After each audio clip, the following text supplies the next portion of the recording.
Hey, you there. Thank you for watching, and welcome to Forge Lines Forever. Today, I have a 3v3 ladder match here on the most amazing Neuroxys map generator. So let's go ahead and introduce our teams and our players, starting with Team 1 in the Northwest and ending with Team 2 in the Southeast, also known as the Blue Team versus the Red Team. Starting off with Team 1's Northwestern player, it is Mass with 2 A's and 2 S's. 78. He's playing as a UEF going first there. He is a 1637 rated, the highest rated player on Team 1 and in the game. Overall, to his east, we have in Royal Blue the UEF player of Carlos PT. He is an UEF as well as a 1255 rated. And rounding out Team 1's lineup in Amethyst Purple, it is and Den. So it's depending how what emphasis you put where. He is a Cybran. He is a 1525 rated.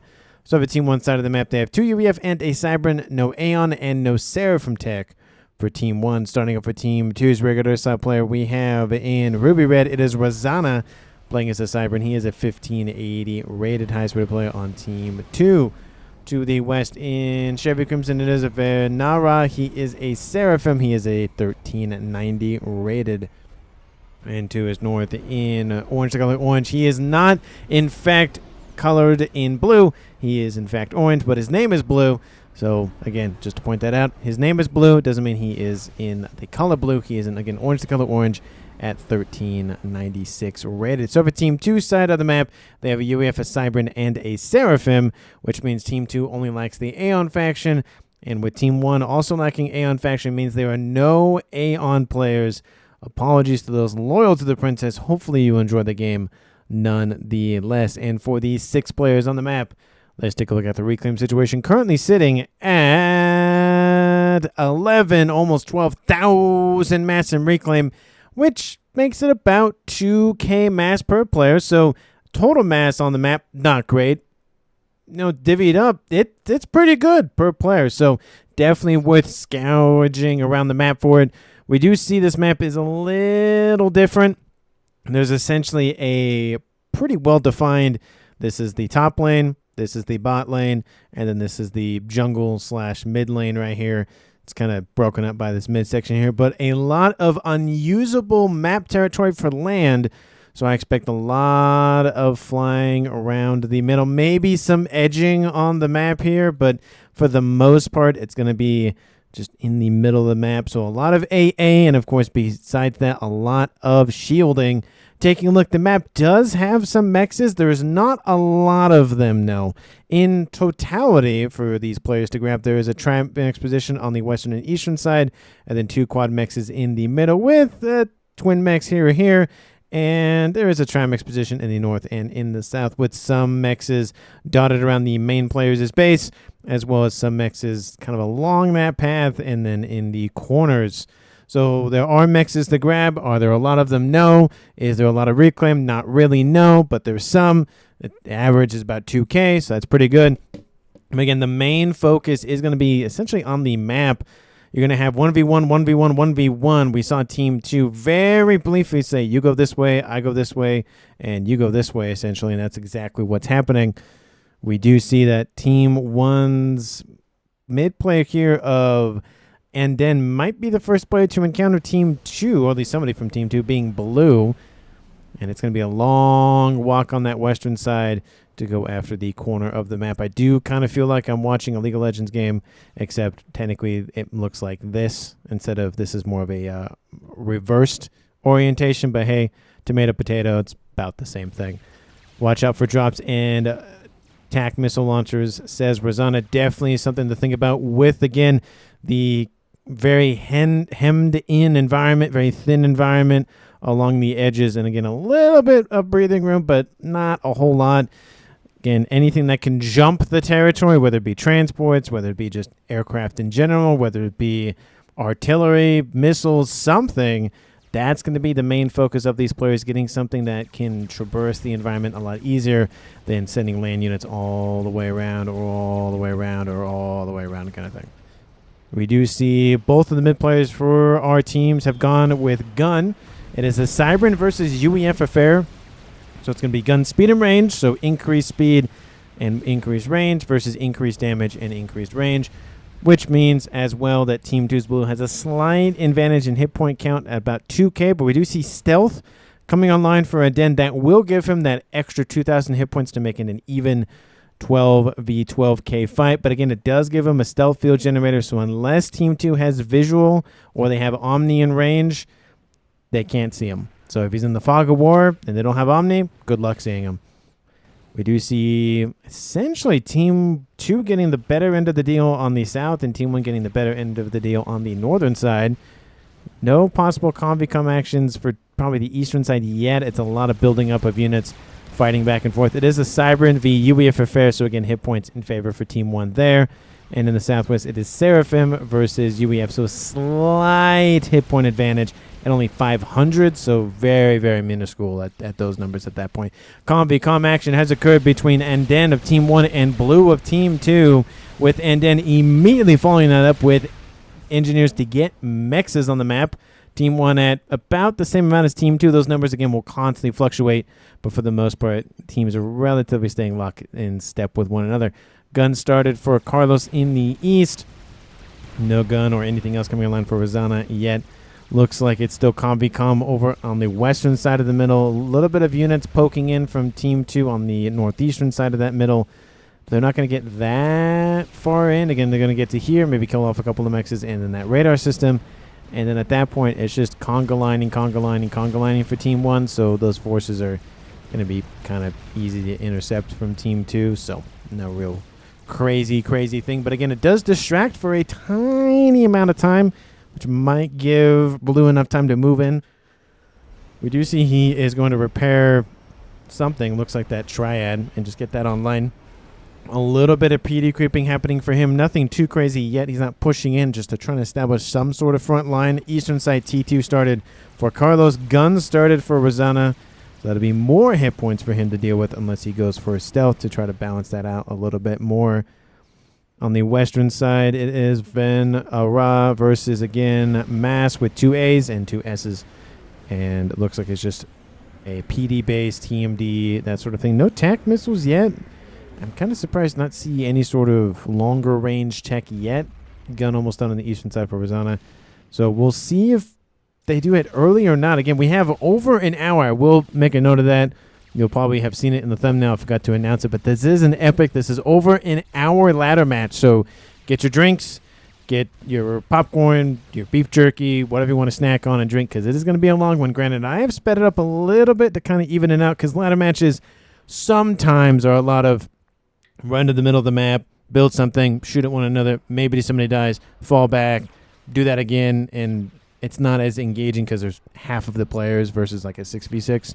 And especially you can see on this western and eastern side, there's really nothing going on. It's just build up, and build up a little bit of poking in, but build up. So it's getting a little bit longer fuse on this one to really get the action going. But usually once it gets going, it kind of stays going, as is most games. But Nano started on board Rosanna. He has stealth on board, so the hit point advantage still in favor for Team 1, 14,000 versus 12.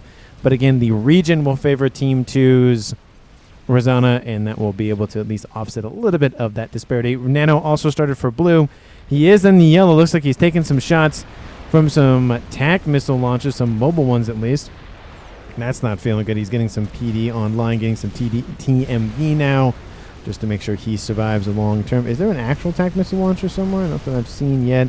We do see attacks on the northeastern side trying to distract Aden. He is going to fall back to intercept.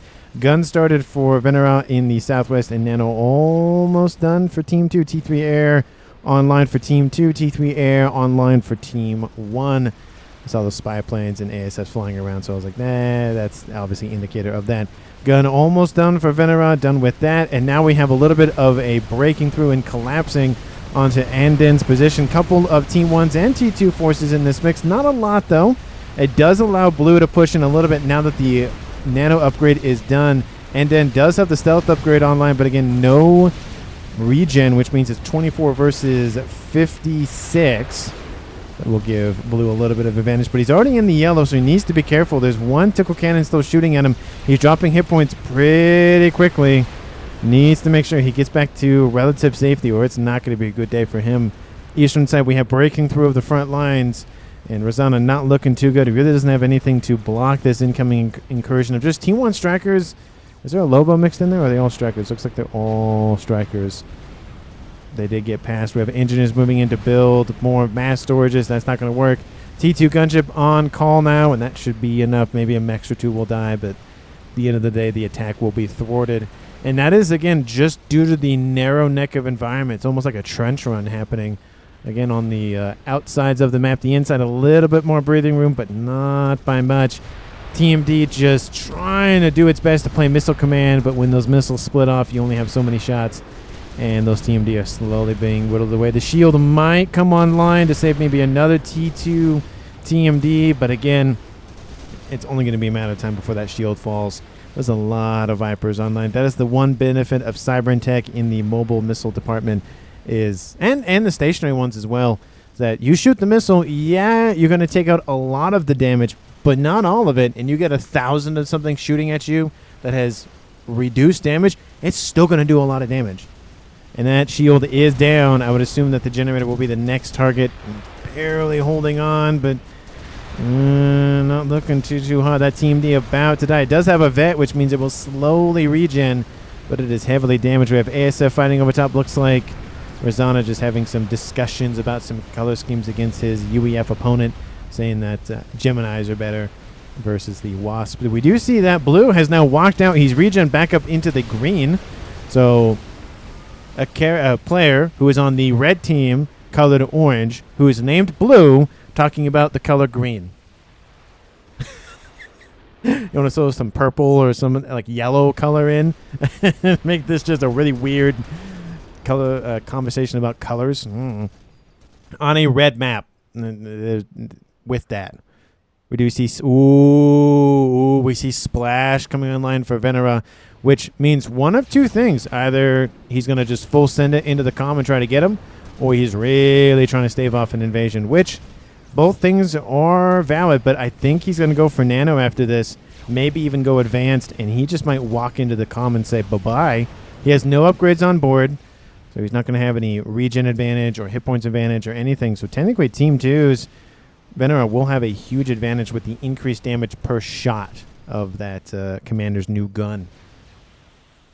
Do you see T3 now being onboarded for Carlos in the northeast? He's going to probably go for maybe some Ravager creep. And Ravagers actually are really nice here because there's not really a lot of movement for experimentals or anything, so there's no dodging for the most part. So you're just walking straight into the shots, which means the accuracy on those Ravagers goes way up. And still, looks like the upgrade has been paused. I was surprised by it's still at 63%. 18.5 minutes on the clock. Still Blue keeping his position against, and then getting more facilities online to try to just get either engineers or Vipers or whatever to try to crack. We do see he's working a little bit more on a different angle, moving this way. There's a lot of pillars here. Not really a lot of support here from Team 2. There is a Percy or two mixed in there, but on the eastern side, that front line, again, has collapsed, and they've fallen back, trying to get another one online, but it's not looking good. There is some flak in the area that will help out a little bit against gunships, but it's just not going to go well. And we do see that Mass has retreated back to base, so that chance at going for the Splash gun commander. And he went for nano after that, so make sure he gets a little bit more regen in the mix. Make sure that that comm will not die right now. Maybe later, maybe not. Who knows? This could be the first game that nobody dies. We've had games before where nobody has shot one another, being comm be comm, but no actual games where nobody has died. It's would be the first. And again, we're 700 plus casts on the channel. Not once has that happened. And because usually, especially 3v3s, if you have a Cybern commander and you're looking bad, it's like you're going to lose maybe anyways, you might as well just telemaser maybe somebody. So, but even then, a lot of these 3v3 players, or 4v4, or 2v2, or even obviously 1v1, somebody has to die. Not technically, but anyway. It's just more common to see kind of a we will just stand and fight kind of thing. Razana being surrounded, Nano trying to keep up. Maybe we'll get a Rankin vet to keep him alive a tiny bit longer. Yes, he will, but there's still a lot of shots raining in on the eastern side. We have Titans inbound from blue to assist, and if Rosanna can get out of there, just keep walking straight back. No curves, no nothing. Just go straight back. Titans really trying to intercede for those shots from the pillars from Team 1. We have a T3 gunship in the mix. Rosanna almost at 3-star vet now. That might be enough to really save him. There he goes. He's up a little bit more hit points there. That looked very bad, but got out of there just barely. The shield was online just long enough. Western side, we attack. We have mobile missile launchers shooting at the base for mass. Gunship is down, but it did its job. Now we have some flapjacks, some pancakes. Do sound good, but I do prefer waffles. I think I had this conversation on the cast a long time ago, but I prefer waffles over pancakes. Doesn't mean pancakes aren't bad. I just prefer waffles. And partly because Donkey's line in Shrek is just so good. In the morning, I'm going to make waffles. So it's just such a good line. And then he doesn't make waffles. It's very sad. Anyway. Western side, we have, at least in that movie, blue coming online with T2 artillery now, stationary. Missile, missile, missile, missile, missile, missile, missile, and T2 artillery. So we have entered the more fire-based wars part of the game, 22 minutes almost on the clock. And Team 1 at, 670 versus 470, so about 200 mass in favor for Team 1. Looks like Team 2 a little bit more focused on defense, at least in the middle. In terms of the leaders for that, blue is below 100, but leaders for Team 1 is Mass and Carlos are kind of vying for first place. And then Team 2, Venera, in the lead at 230. So really spending a lot of time on defense here for blue. And I don't blame him. He's really trying to hold the middle because if this line falls, it's just not good. And it's a lot of room to move around for Team 1, so they really want to keep that avenue kind of just walled off for the forever.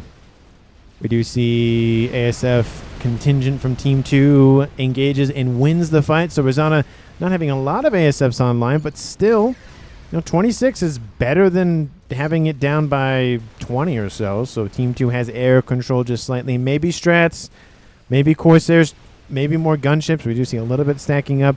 Ythotha online for Team 2's Venera, and this could be interesting because, again, a narrow neck of environment. Good thing is you just walk it straight, and that's it. Bad news is that if you have anything that shoots relatively straight very quickly, like the Ravager, not a good scenario. We see Carlos being like, nope, I'm just going to go home now, or at least start to go home. We have Titans and Percy's moving in to assist the retreat and pushing in, but that Ythotha is going to crack those lines. I am surprised he didn't send it westward to go this way, but he did notice that this side on the eastern side is a little bit weaker, especially because, well, Rosanna's the air player, so it would make sense that land would at least assist a little bit in that regard, and blue's busy in the middle.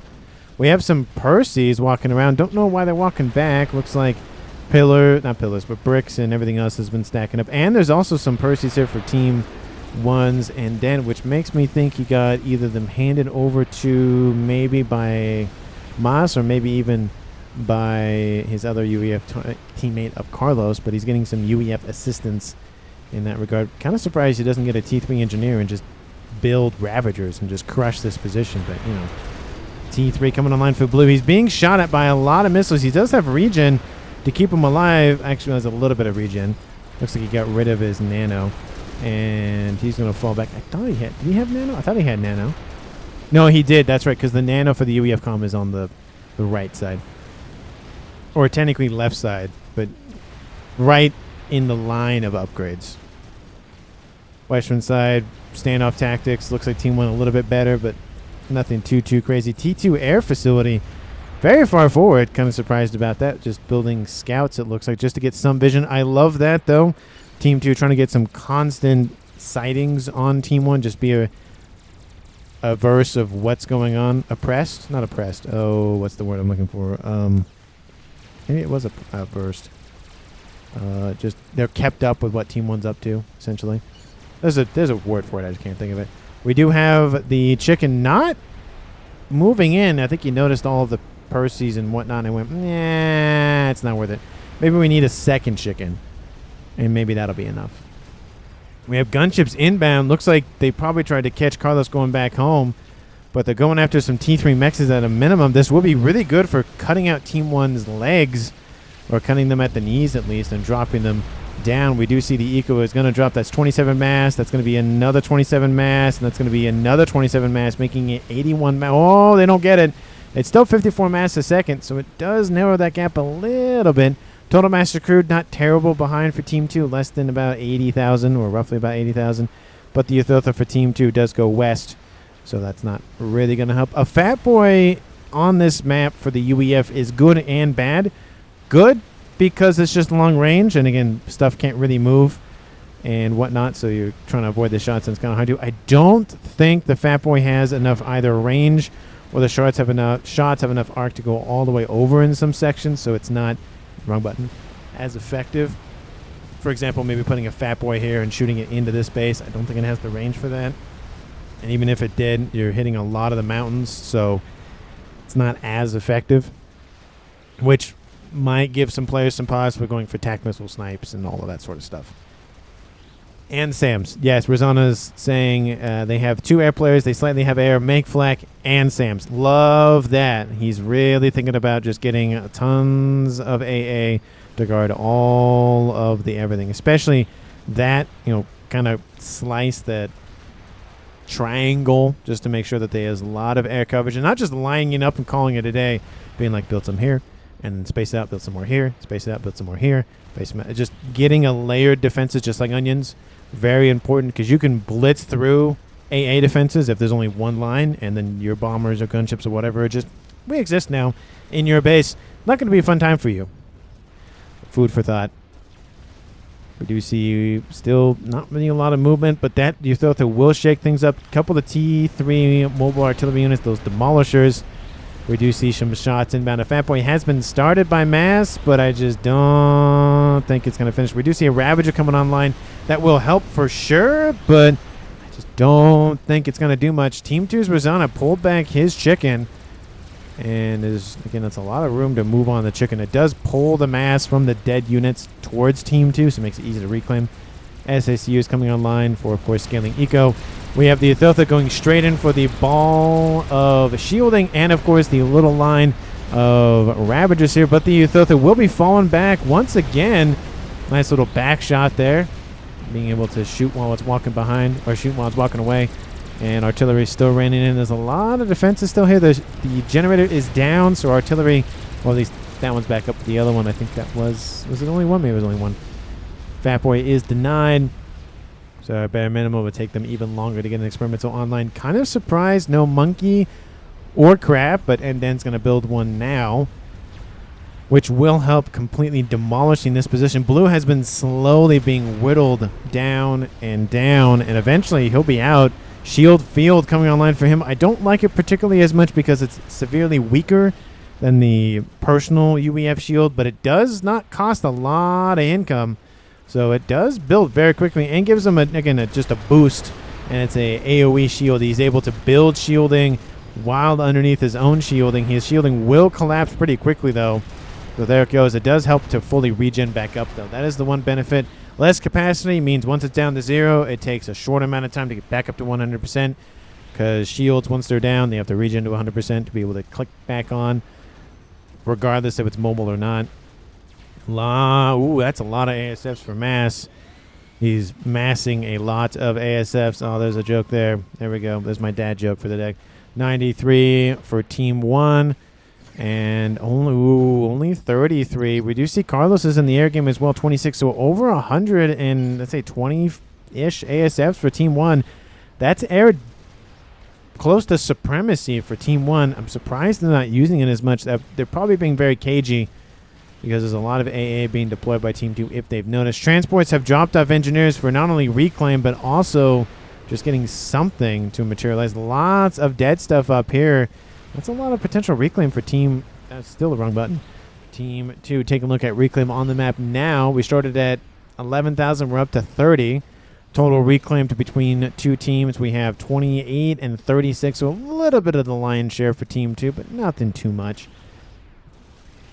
The Uthiltha still sitting underneath shield cover, is going to regen, probably back up into the green and then engage, but Team 1's going to build even more Ravagers and stuff. I just don't know if this is going to be worth it.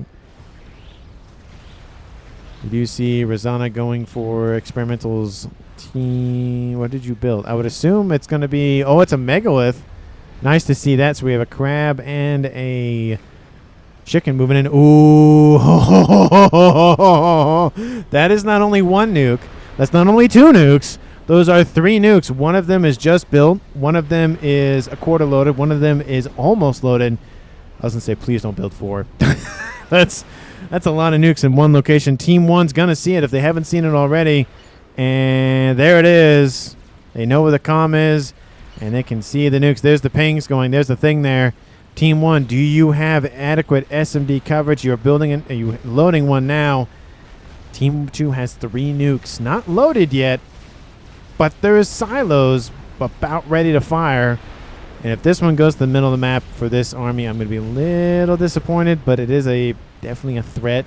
There's a lot of forces stacking up here for blue. That might be enough to slow it down, but with a Fat Boy and a crab, if they can catch the Fat Boy napping, like you can see, the shots aren't really reaching over these middle sections a little bit lower. Doing that a little lower. And there goes that megalith on the eastern side with the chicken to advance forward. I feel like the megalith should kind of be not in front, but level, so the longer range cannons can do more, not damage, but they can just do shots first. Nuke is outbound. Please go for that SMD for Team 1, or the air grid would be beneficial. And no, it's going west. Nuke this, says Rosanna. They're going for frontline defenses and forces. That could have been a wiping out. The SMD wouldn't have been loaded in time. Satellite is done for Team 1, and kaboom! There goes that plan of attack for Team 2. Actually, it blew it up quite nicely. Now that chicken could just go unopposed. That's what they should be doing. Send that chicken in. Yeah, it might die, but you're going to get a lot of mileage out of it before they kill it off. And that's a lot of distraction, too. No assistance in air, maybe, for this middle army. Still hiding behind the mountain. They're going to try to ambush this. Like, okay, wait. We got to wait. We got to wait for them to show up. Come on, let's go. He's like, come on. Out. Nope. There we go. That's a nice little shot there. Let's go. They got to go in sooner rather than later. Close the gap by using the environment to their advantage. Satellite online for Team 1. So UEF doing UEF things and building a second one as we speak. Don't like how close it is to the air grid. It does not get agency, but adjacency from the PGens, so it's not worth building next to it. It's just a volatile, nice little bomb next to those very, very important targets. Shields coming online just in case. Love to see that. Nuke is outbound. It's going to nuke the Fat Boy at a bare minimum. This will slow down this army quite nicely from Team 1. And there it goes. It's going to almost headshotting that Fat Boy. Kaboom! Doesn't kill off all the T3 forces, but it severely weakens the megalith. And that way, a Fat Boy and now a couple of gunships can come in and wipe it out. I still think it should have. The first nuke should have wiped out something for Team 1 back here. Either, this base, this base, or just something. Because wiping that out wasn't really doing anything. It was just sitting there, and you're not going to use it anyways. Because at least as of right now that we see, so it's kind of pointless. Yeah, it was a little bit encroaching, but it wasn't that harmful. We do see a T3 artillery shot landing on the near the transport. Doesn't kill it off. ASF fight. A couple of gunships are going to help out a tiny smidgen, but not too much. There is some AA nearby, but it won't do a lot because there's just not a lot of AA there. And those gunships are gone. Team 1 has air. Again, they've had air control for a while, but they definitely have it now. Mass sitting at 125 himself. Carlos sitting at 56, so it's called 175 with a ton of bombers on the way. There are T1s, though, and there is some AA. Are they going for... Who are they going for? What are they going for? Shield regular online for blue, so he traded that out, going for some mass fabs, and that's a nice little chain there, killing off a ton of eco, and those bombers go, yeah, that's not a good target. We're going to run away now. Shields are going to be built by the everyone. A fourth nuke has made its appearance, because why not? This one is almost reloaded. This one is half loaded. This one is loaded. So we have another nuke loaded for Team 2's Venera. Are you... Shoot, what is it? Oh, I just lost his name for a second. Oh, Hyper 2001, like in disguise. Yeah, okay, come on. A fifth nuke all in this little circle here. I mean, you're really asking to be shot at by the everything. Whether it's satellite, artillery, land experimentals, air experimentals, just crash landing, donuts on top of your head, like something. That should be target priority number 1 for Team 1, just wiping out 5 nukes Very close. That is a cascade just waiting to happen. And we have a Scathus. Lovely. Well, first game ender has made its appearance of the game. It is the Scathus for the Cybern faction. We have artillery being built by Team 1 and a second Novak still being built. I feel like it's taking a while to build that second one. Team 1 has definitely spotted that by now. No. I mean, yes and no. Once it's built, they'll have the radar signature for it, or the ID for it, or whatever the icon of everything in the game is. Their, not friend or foe tag, but their identification tag, I guess, which is kind of like a friend or foe, but not really. Raz coming online for blue, just getting more eco into his veins. It's 1.4 to 900. Team 1 has crossed the 4-digit marks. Team 2 has not yet. And they're going for Scathus, and they're going for 5 nukes. This one's almost loaded. We have 1. We have almost 2. We have 3. We have almost 4. And we almost have 5 nukes, all in different silos, which means either he's going to build 1 nuke for each silo and launch them all at the same time, which would be a big spectacle, maybe the thumbnail. And you could have waited like 30 seconds before I had to say that. Not waited. You could have fired that 30 seconds before I said that, because I just jinxed it. I was like, oh, it's going to make a pretty good thumbnail to have like 5 nukes rising out of their silos. Nope. That's unfortunate. Anyway, a couple of mexes are dead. That's never fun. And there goes that base over here to the northeast. Couple of SACUs will go down. That's not helpful for income, but kaboom! Again, that avenue is gone. There's still an SACU there. They're building more mexes. A couple of AA mobile units, but for the most part, Team 1 really doesn't have anything to protect the corners. We do see conga line of either, I think it's just Titans, and a couple of Perseus mixed in there. No Ythotha moving in yet for Team 2 on the western front. SMD over here, because why not? Maybe going to try to protect that little group of mexes. That is 81 mass a second. Would it make it worth a nuke? Maybe. I don't feel like that was worth it. The going after the land army definitely was helpful. Would it have been the most impactful thing? Maybe not. But I do think that first nuke definitely should have gone after something in here. It would have slowed down the completion of the artillery piece that's now online for Team 1's Carlos. Mass builds an experimental, another satellite online for him. Team 2, do you have any counter to that? Ooh, that's not looking good. Another nuke online and fire. Well, online being fired for Team 2. There goes the artillery shot. Shield, and more shields. We do see some assistance, not only from Venera, but also from blue. So everybody helping out with either the construction or the shielding of the Scathus. Love that teamwork. Here comes a nuke. Kaboom! Again, another set of mechs is dead. Is it helpful? There's a kill off eco. Yes. So yes, it's helpful. Is it the most helpful? No. Strat bombers are spotted and shoot away. Not dead yet. And ASS from Carlos move in. There are one very big ASF force and one a little bit bigger than Team 2's total ASF force, and still not a lot of air usage. Yeah, strats are stacking up with Carlos's ASF, but we could have seen more strats outbound from mass. We could have seen gunships. We could have seen something, but just ASFs, and there's like I see one gunship. Drop bombers moving in. Obviously, we know what the target is. Go after the Scathus being constructed, and the bombers are scalpeled out of Team 1's air. Yes, Rosanna did lose some ASFs, but did a huge number on the attack power and essentially wiped all bombers out. Nice grab there. Another nuke is launching for Team 2's Venera. That's number 4. And finally, it's going after a base.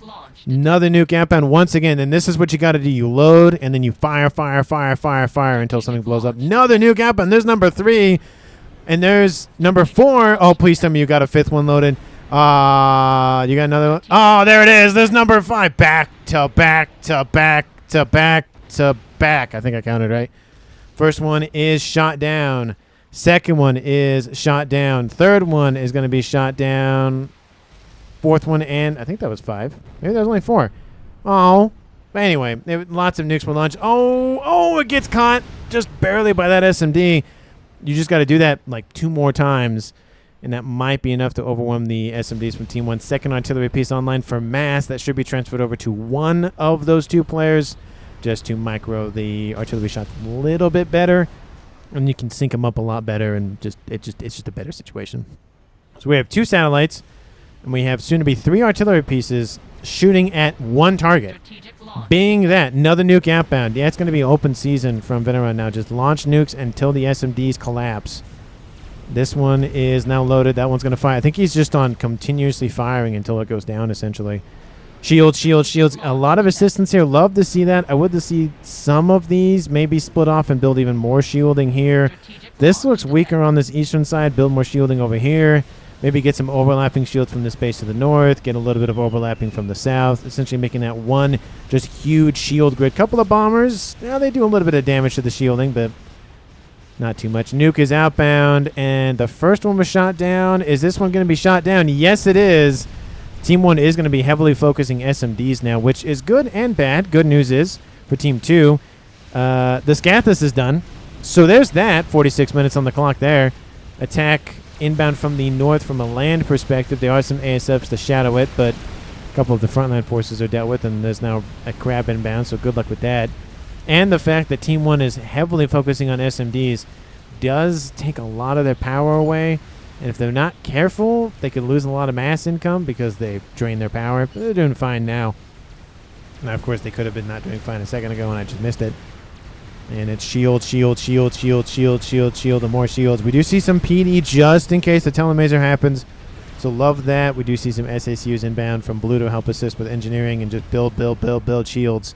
It's going to be a shield war that I've ever... one of the best, if it does work, one of the best micros of shields. Just build, build, and build, and build, and build, and build, and build, and build, and build, and build. The satellites, of course, need to be focused on any and every generator. Whenever one falls offline, you take it out immediately because it's going to be a long, long thing. And again, this match goes on for another 25 minutes or something. So either the Scathus falls and Team 2 builds another one, or something happens with Team 1's artillery, or something, because it goes on for a while, at least in terms of the length of the game. I don't know who exactly wins, but all I know is that it worked at the end of it. I kind of like sit in the corner of the map, kind of like this, and go, okay, is there a desync? Nope. Okay, cool. And I don't look at the mini-map or anything. SACUs dropped off. Are they? Nope. So they're going to die pretty quickly, and that's a lot of mass dead. That's about 33, I believe, because it's 11 per SACU. Oh, yeah, that doesn't help while they're building something. Yes, it's 11. That's 33 mass per second. It's more power than anything, but, you know, a little bit does help, regardless if it's power. It's easier to produce power than it is mass. Anyways. Ooh, that spread. Looking great. Team 1 getting shielding. A little bit of overlap onto the secondary air grid from mass. That would be a good target for the Scathus. Wipe out any and all sources of power, because if you don't have power, you can't power shielding.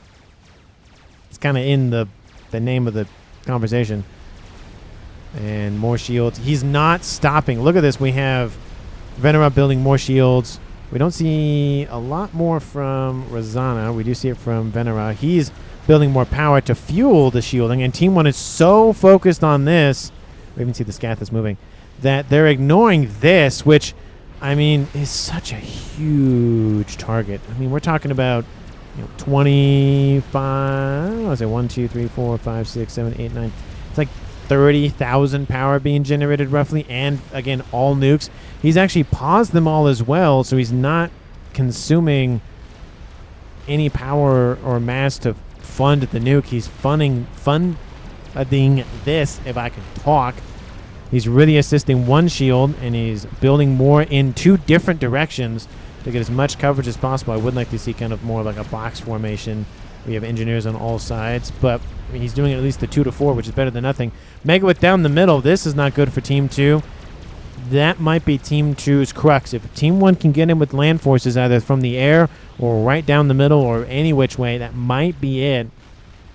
Western side, good luck getting through that wall section or any of that stuff. It's going to take a lot.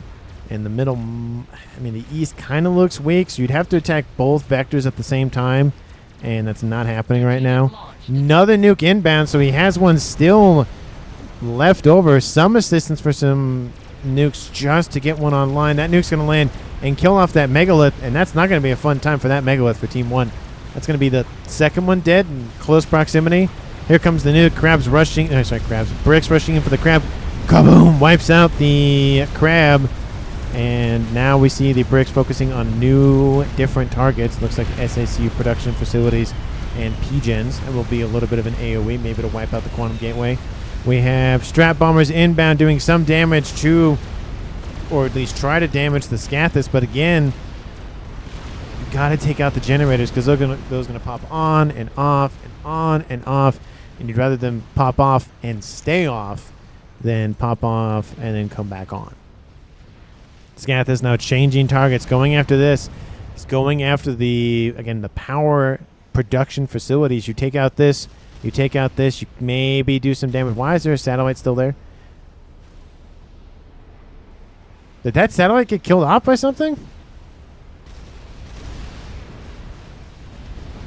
And there goes that power grid, or at least most of it. It was a portion of an air grid as well, so that means less air for Carlos. But he wasn't producing that much air, just bombers. Which, again, is some air still. But, yeah, that makes me think that satellite took a hit. Because the only way that satellites die in this game is the station goes down and the satellite falls to the ground. The satellite gets shot at and killed by something, which is incredibly rare, or it's transferred from one player to another. So I feel like it kind of got shot. Maybe it has to, right? Ooh, Razana getting shot at. He has laser online. We have inbound aggression from the northeast, mainly just north at this point. And we have that crab doing a decent amount of damage. We do see the, again, close rangeness of the shots not super great for the crab. Looks like he's going to try to crush a couple of Perseus. And we'll miss maybe some of them. Teleporter, 25% in climbing blue coming in to shield the commander. Going for Telemazer. I don't know if that's worth it. We have Strat Bombers raining in from somewhere onto something, but I didn't see them land here. Ooh, some of the shielding came down. That's not good. Yeah, it makes me think that was shot down. And they only have 100 hit points, so it's pretty easy to just wipe those things out. Ooh, shields. Oh, I might have to just split things and just focus directly onto this half of it. This is going to be just the Scathis watch, and then the left side for now, unless it just becomes nigh impenetrable. And, of course, it does help me keep track of Razana, who's gone for teleporter and laser. Western side. Oh, not looking too bad, but not too good. This section's almost gone. This section's taking a hit. We do see the Novaxes are now being shielded. That's a very small circle. Is that the same circle size? Feels like it's smaller. I don't know where all those ASFs are going, but they're hanging out over there. They think those are bombers, but they're not. Shielding. Oh, it's on, off, on, off. Look at that nonsense. Like, it is insane that this thing is still alive. We have 2 satellites over top for Team 1 and 3 artillery. Ooh, SACU Telemazer. It's not going to work because there's a ton of T1 PD there. First departure of the game will go to Razana. Love the attempt. Just too much protection, too much shielding. Needed to wait maybe a little bit longer. First kill of the game goes to Team 1, drops us to a 3v2. And one benefit, though, is that all of that power, all of that everything goes to somebody else. So it makes it just a little bit easier to keep the lights on. Scathis is, of course, going to take a moment to realign and fire once again, given the transfer of ownership. Ooh, a couple of PGens are getting hit. That's not good. And shielding just, again, on, off, on, off, on, off. We have blue over here to the northeast, hanging out, or not or northeast, but just north of the east screen or right screen. And I heard an explosion. SACU, I would presume. Just want to make sure it wasn't nearby. We see Venera over there underneath some shielding. Still no attempt. Yeah, they're not really shielded. Looks like a little bit of AoE, but nothing too crazy.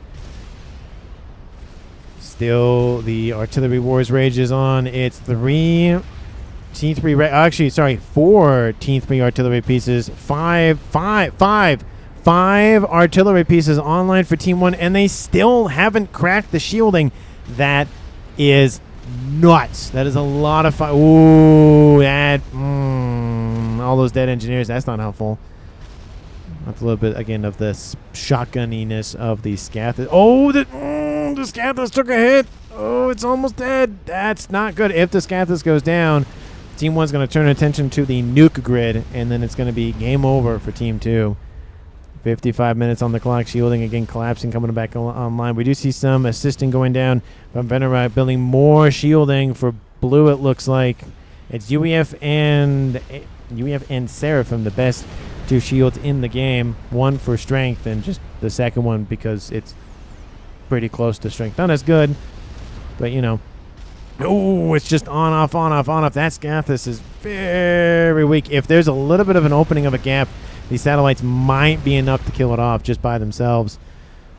That is close. But I will note that if the Scathus does get enough veterancy to go for 1, it will start regenerating all on its own and get more hit points. So if it does enough more damage, that might be enough. Oh, killed off an air facility. Nope, not enough yet.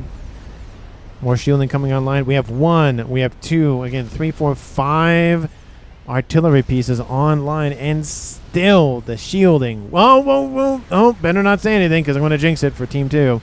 But that... this is a stressful game, ladies and gentlemen, for both teams, because it's like Team 1's like, it's almost there, it's almost there. Oh, it's back up again. It's almost there. Oh, it's back again. Team 2's like, keep the lights on. Keep the lights on. Keep the lights on. Ecos really haven't... Oh, did that... Oh, I think it hit a spy plane. It kind of looked like it. And the Scath is still online. That is nuts. We'll take a note of what else is going on. Nothing really happening. FAF White being built. It's in the yellow. It's going to take a while, though. We have Megalith stacking up here. We have engineers stacking up. Maybe TAC missiles might be a thing that Team 1 deploys. And nothing really here. The SMD's loaded. There's 2 of them there, actually, but I just don't think it's really worth it there. Ooh, and those ASFs, are they getting hit? But doesn't look like it. Maybe some got damaged, maybe a couple, but not the swaths of them. Look at that nice formation. It's like an upside-down heart. Oh, shielding. Oh, a couple of pigeons kind of weak. How's the Scathus? It has gained some veterancy, so it's regenerating 25 hit points a second, which is, again, not a lot, but it's better than nothing. It's back up into the yellow, at least, for Team 2. We have a satellite online for Team 2's blue, and it looks like it's right there. And then the second one's being built right there. Ooh, ooh, better not go away, because that... Ooh, look at all them. Look at all those shields down. Ooh, that's... not looking good. What's the power looking like? That's not great. And blue has a lot of excess power, but still it could be consumed very quickly, and the shields will go down in an instant, and then it's not a fun day. Still no emphasis on the nuke grid. Looks like he's actually gotten rid of 1 of them, and he's down to 4 left. None of them loaded. I feel like that's kind of a missed opportunity. More shielding down. We have a satellite online for him. Blue with another satellite. So we have 3 satellites on Team 2's side of the map. So we have satellites on both sides. We have 5 artillery pieces, soon to be 6 for Team 1 versus 1 Scathus, almost 7 up there for Carlos. Jeez, that's a lot of not shielding. That's a lot of artillery pieces. And they're still not breaking through the shielding totally. I mean, they're coming offline, and they're coming back online, and they're coming offline, and they're coming back online. But the micro for the shielding is hard. It is assist, build, assist, build. Assist. That's all Team 2 is thinking about. And satellites. Yeah, they're thinking about that as well. Still no emphasis in wiping out Blue's base, wiping out the... Oh, they did wipe out some P-gens down here, so it's taking a little bit of the power away, but not a terrible amount. Still Team 1 holding on. Shielding again coming offline and online just like Team 2's. We have ASFs flying here. We have bombers going to drop some payloads. They're going to get somewhere. They take out 1 of the artillery pieces. And shots raining in. Ooh, is that going to be enough? No, shielding should come online before. Yep, there it goes. But 1 of them is down just in time for another one to pop online. So we probably had 3, 4, 5, 6 come online at the same time. But now it's down back to 5. Another volley inbound. How are the power reserves for Team 1? And good, and not great. But the other 2 are compensating, so it's fine. But the satellite, they don't have vision? What's going on? What's the other... They have to be getting hit by maybe the Scathus or something. That's the only thing I can think of. No, because... Do they keep their veterancy? Is that a thing that they do? 16.9. They have the same veterancy. That's interesting. I mean, it can happen, but it makes me think that the satellites are being hit by the Scathus or something, or Team 1's own artillery. That's the only two things I can think of.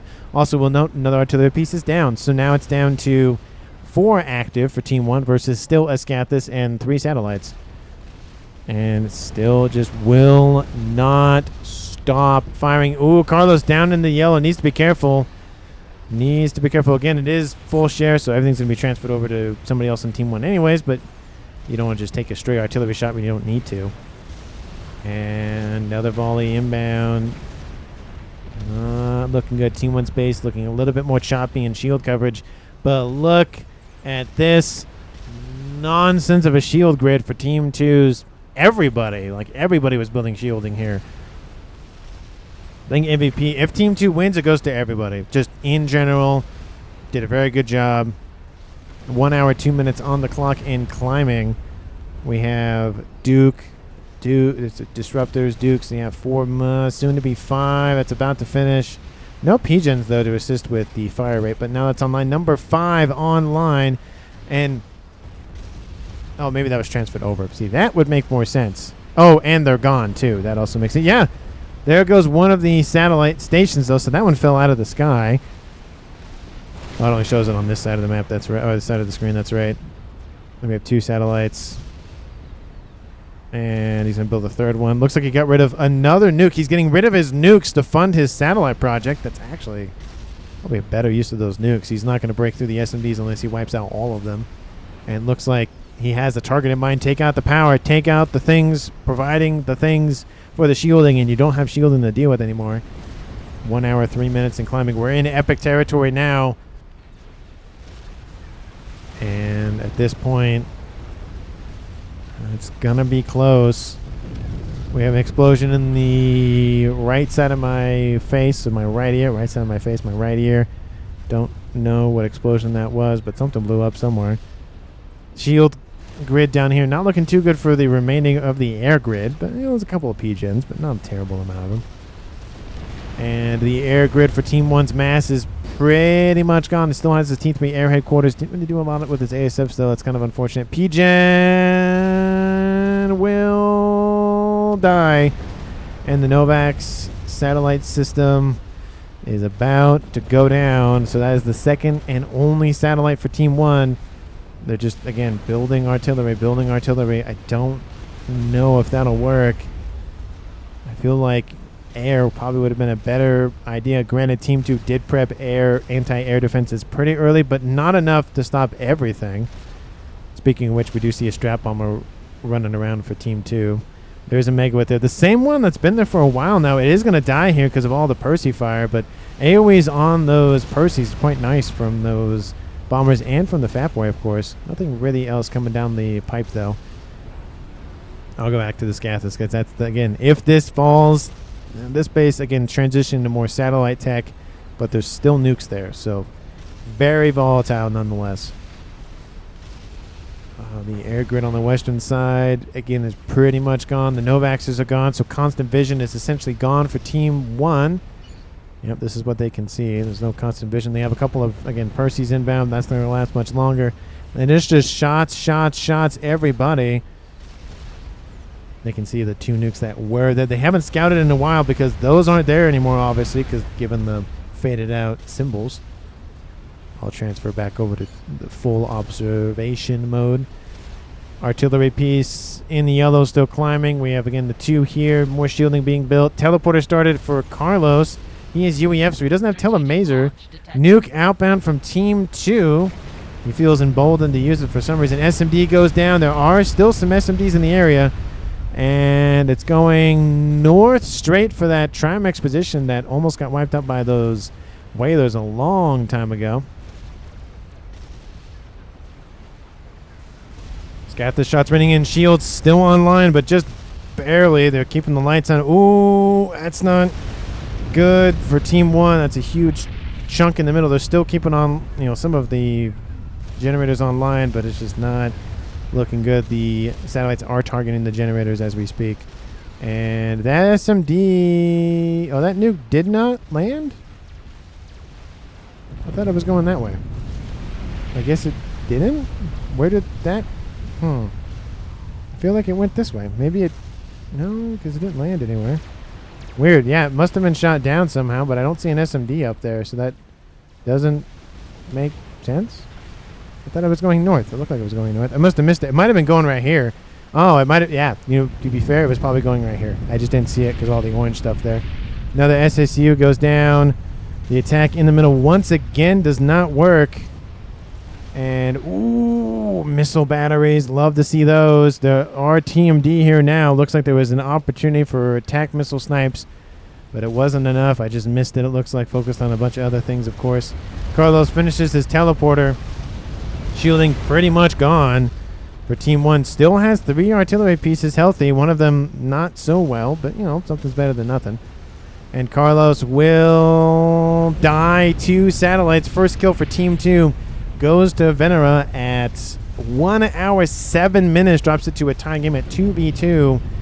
And now the shots are raining in. There's a big hole in the everything for Team 1. And I feel like Mass is going to be the next kill for Venera. That'll be a double kill. There it goes. He is gone. That leaves Team 1's and then 1 remaining. It's a 2-1 advantage. First time in the game. Finally, Team 1, after forever, targets this. Wipes it almost completely off the map. I was going to say that one is almost alive, or almost dead, but those 2 survived. They're on the fringes, so they were fine. Also, you couldn't build them because there was not enough room. That's a huge chunk of power gone, but it doesn't matter at this point. 2 of the 3 players are dead. Yeah, there's 3, 4 artillery pieces still online, but the power is probably not great. Oh, no, actually, it's not too bad considering. That's not too bad. This is going to be the focus of the wrath of Team 2. They'll wipe out the dual artillery pieces, and that's pretty much it. Blue trying to build another satellite, because why not? Scathis staying true. 759,000 mass. That's a lot of dead mass for Team 1. And nothing dead just yet. 1 hour, 8 minutes and climbing. Team 1's out of it just yet. We have a missile barrage inbound. That gets denied. There's another one inbound. Oh, and there's another one. Lots of Seraphim and UEF TMD. That's more than enough to deal with that barrage. So there goes that. We have a couple of Revenant-class strat bombers inbound, and I wonder, oh wonder, oh wonder what those targets are going to be. Here come the bombers. They already dropped payloads. Boom, 1 bomb wipes out everything.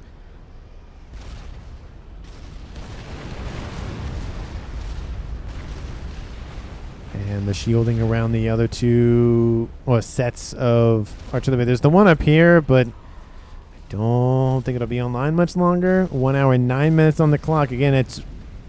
Oh, strap bombers went in. Wiped out some of the shielding for Team 1. And now Scathis can rein in. It's just a watering can of death.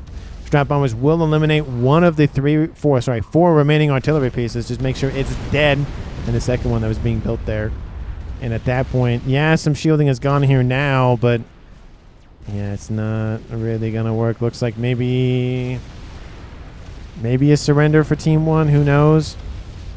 Again, 3 artillery pieces still remain, but that shield grid is nigh impenetrable at this point. You need a bunch of bombers going on, maybe the northeastern vector, maybe. But even then, it's not going to work at this point. Shielding is going to try to stay online, but just barely. A couple of shots from the Scathis should be enough to wipe out the remaining capacity. This one's being assisted. Shields all back online, but it's on, off, just like the Scathis was moments ago. Back up to full HP, though. 4-star vet. 0.89 million mass killed with this thing. Did such a good job. Even if it randomly dies somehow, still did an amazing job for Team 2. But I don't think it's going to randomly die. And then shielding around this comm is pretty much gone. Oh, that generator was almost taken out. And almost counts in horseshoes and hand grenades. We have these 2 artillery pieces, and then the third one up here. That one not firing, of course, is quick because there's not any PGens next to it to help with loading. And Scathis shots raining in on the ASFs. A lot of them dead. And oh, look at that chunk of them going offline there. And then being hit by satellite fire. That's never fun. And that might be, there it is, the third kill for Team 2. Goes to Venera at 1 hour, almost 11 minutes on the clock. Team 2 wins the game. That was a long nail biter between the shields being on, off, on, off, on, off. And Team 1 just keep firing, keep firing. I do think, though, even when Team 1 knew about the Scathis, and then when they found out about the nukes, they should have just blown this up with artillery. Just blown that up. A lot of power would have been wiped off the board very early or earlier in the game. And then maybe the shield grid wouldn't have been as big. Maybe the artillery would have wiped it out, and that would have been game. But again, hindsight is 2020. We did see that a little bit for Team 2. They targeted the center and then went, yeah, we're not really getting through. So we'll target this, we'll target this, we'll target this. And just going, saying out and then in. It's like layers, but instead of going from in or to out, you're going out or to in. But anyway, MVPs, Team 2. Yes, Rosanna died earlier than the other two teammates, or actually the other two teammates didn't even die, but all of them did a very good job. Again, one built the Scathis, two of them built shielding. Rosanna built more shielding, and it was just, this was the goal, and the goal was accomplished, and we had a little bit of other projects. One had air, one had satellites and nukes, so love to see it from Team 2. Team 1 still did a good job nonetheless, but I do think splitting their focus a little bit more would have been better, and long-term it maybe have netted them win. Let me know down in the comments if you agree or not. Thanks so much for watching to the very end of the video. Again, I really do appreciate all the time and attention you give to these videos, so please hit the like button and subscribe to the channel. Thanks so much for watching to the very end of it, of course, and I will see all of you in the next one.